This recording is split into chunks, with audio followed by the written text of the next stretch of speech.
Good morning. So, we are here to discuss the chapter Chemistry in Everyday Life. और आज हम लोग chemistry in everyday life का जो पार्ट पढ़ेंगे वो है एंटी फर्टिलिटी ड्रग्स। अब हुआ क्या कि एक्चुअली में जैसे एंटीबायोटिक्स डेवलप हुआ तो लोगों की लाइफ एक्सपेक्टेंसी बढ़ती चली गई, यानी लोग ज़्यादा दिनों तक ज़िंदा रहने लगे। तो पॉपुलेशन जो था वो क्या हो गया, बढ़ता चला गया। और चूँकि हमारे रिसोर्सेस काफ़ी ज़्यादा लिमिटेड हैं और पॉपुलेशन जब बढ़ेगा तो एक एक्स्ट्रा प्रेशर क्रिएट होता है इन्वायरमेंट के ऊपर, और उसके वजह से बहुत सारे प्रॉब्लम्स स्टार्ट होने लगे। चाहे वो ग्लोबल वार्मिंग हो, चाहे वो ग्रीन हाउस इफ़ेक्ट हो, ओजोन लेयर डिप्लीशन हो, पॉल्यूशन हो, तो ये सारी चीज़ें पॉपुलेशन के वजह से स्टार्ट होना शुरू हुई।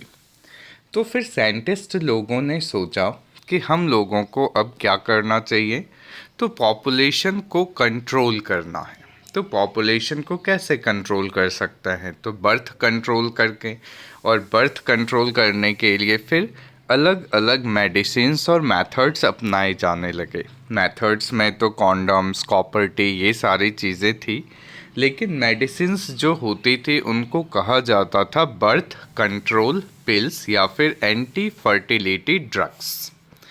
अब एक्चुअली इसके अंदर होता क्या है, तो it consist the synthetic estrogen and progesterone derivatives. ये चीज़ें अपने को ध्यान में रखनी है कि it consist the synthetic estrogen and progesterone derivatives.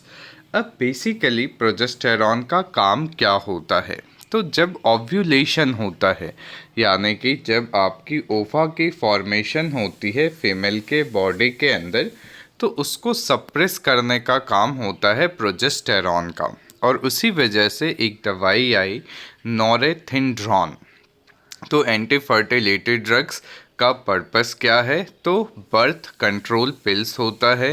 क्या होता है इसके अंदर, तो एस्ट्रोजेन और प्रोजेस्टेरॉन डेरिवेटिव होता है। प्रोजेस्टेरॉन क्या करता है, तो सप्रेसेस द ओव्यूलेशन। और दवाई क्या है, तो नॉरेथिंड्रॉन यानी estrogen derivatives which is used in combination with progesterone derivatives, उसको उसी को हम लोग क्या कहते हैं, इथाइल एस्ट्रोडियोल। नोवेस्ट्रॉल करके ड्रग होती है, इथाइल एस्ट्रोडियोल। तो नॉरेथिंड्रॉन और नोवेस्ट्रॉल ये सारे मेडिसिन्स हैं जो हम लोग एंटी फर्टिलिटी ड्रग्स के अंदर यूज़ करते हैं। अब एक बहुत ही इम्पॉर्टेंट एस्पेक्ट आया, केमिकल्स इन फूड। अब हम लोग फूड के अंदर केमिकल्स का यूज़ क्यों करते हैं, what are the various purposes. तो पहला पर्पसेस है प्रिजर्वेशन, दूसरा देखने में सुंदर लगे, अपील उनकी बढ़िया हो, न्यूट्रिटिव वैल्यू के एक्स्ट्रा उसमें विटामिन सी, आयरन ये सारे डाल दें तो वो क्या करेगा, जो अपना खाना है उसके न्यूट्रिटिव वैल्यू को इंक्रीज़ कर देगा। तो क्या क्या केमिकल्स हम लोग यूज़ कर सकते हैं, तो फूड कलर्स होता है, अलग अलग कलर्स जो हम लोग देखते हैं खानों के अंदर, तो वो फूड कलर्स होगा। फ्लेवर्स हो सकते हैं, स्वीटनर्स, आर्टिफिशियल स्वीटनर्स यूज़ करते हैं, फैट इमल्सिफायर्स यूज़ करते हैं, स्टेबलाइजिंग एजेंट, फ्लोर इम्प्रूवर्स जैसे कि ब्लीचिंग्स। कि जो फ्लोर होता है, आटा होता है, वो उसको और ज़्यादा वाइट करने के लिए हम लोग ब्लीचेस का यूज़ करते हैं। एंटीऑक्सीडेंट्स का यूज़ करते हैं, प्रिजर्वेटिव्स का यूज़ करते हैं, न्यूट्रिशनल सप्लीमेंट्स होते हैं। तो ये सारे क्या हैं, केमिकल्स जिसका यूज़ किस में करते हैं, तो खानों के अंदर किया जाता है। तो एक क्लास जो डिस्कस करना है अपने को वो है आर्टिफिशियल स्वीटनिंग एजेंट। अब बेसिकली जो नेचुरल शुगर है वो होता है सुक्रोज़, और वो जब हम लोग लेते हैं तो वो कैलोरी इंटेक में कंट्रीब्यूट करता है। अब जो डायबिटिक पर्सन्स होते हैं उनको ज़्यादा कैलोरीज नहीं चाहिए या शुगर नहीं चाहिए होता है, उसके लिए आर्टिफिशियल स्वीटनिंग एजेंट यानी वो खाने को मीठा तो करेंगे लेकिन वो किसी भी तरीके से बॉडी के अंदर डाइजेस्ट नहीं होते हैं। उसी को हम लोग क्या कहते हैं? Artificial sweetening agent. अब जैसे सैकरीन है आपका आर्टिफिशियल स्वीटनिंग एजेंट है कि जिस फॉर्म में हम लोग उसको लेते हैं उसी फॉर्म में वो यूरिन से क्या होता है? बाहर चला जाता है। अगर हम लोग सुक्रोज लेंगे तो ड्यूरिंग द डाइजेशन वो आपको एनर्जी प्रोवाइड करेगा, ग्लूकोज में कन्वर्ट होगा। लेकिन सैकरीन खाने में तो मीठा लग रहा है लेकिन उसका कोई भी यूटिलाइजेशन बॉडी के अंदर नहीं होता है।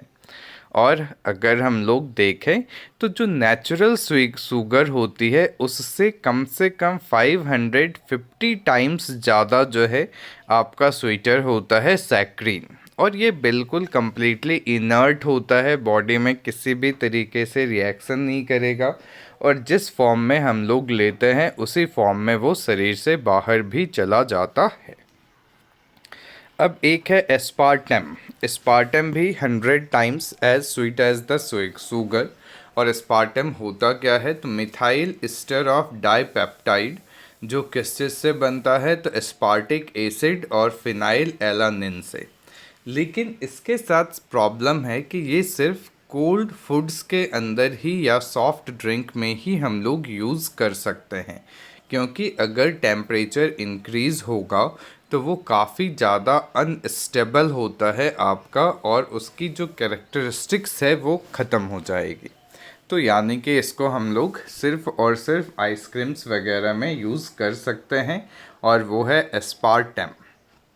एक होता है एलिटम, जिसकी पोटेंसी काफ़ी ज़्यादा होती है, स्टेबल भी होता है, लेकिन इसके वजह से जो स्वीटनेस आती है उसको कंट्रोल करना अपने लिए काफ़ी ज़्यादा मुश्किल होता है कि अगर क्वांटिटीज़ थोड़ा सा भी ज़्यादा होगा तो स्वीटनेस की जो लिमिट है वो काफ़ी हद तक एक्सटेंड हो जाएगी।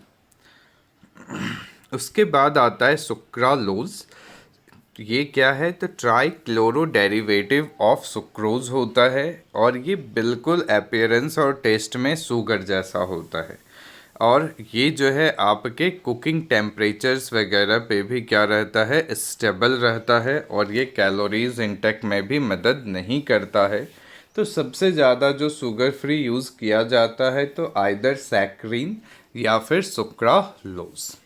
इसके अलावा केमिकल्स जो है हम लोग फूड प्रिजर्वेटिव्स में भी यूज़ करते हैं।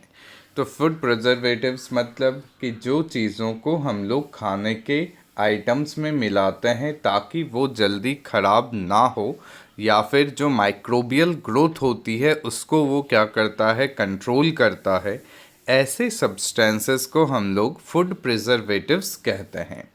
इसमें हम लोग टेबल सॉल्ट भी यूज़ कर सकते हैं, शुगर भी यूज़ करते हैं, वेजिटेबल ऑयल्स भी यूज़ करते हैं, कुछ chemical sodium benzoate, salt of sorbic acid और प्रोपेनोइक एसिड, तो इन सबों का यूज़ फूड प्रिजर्वेटिव्स में हम लोग करते हैं। तो जैसे अचार बनाते हैं तो उसमें नमक होता है, उसमें ऑयल होती है और वो काफ़ी दिनों तक क्या रहता है? ख़राब नहीं होता है।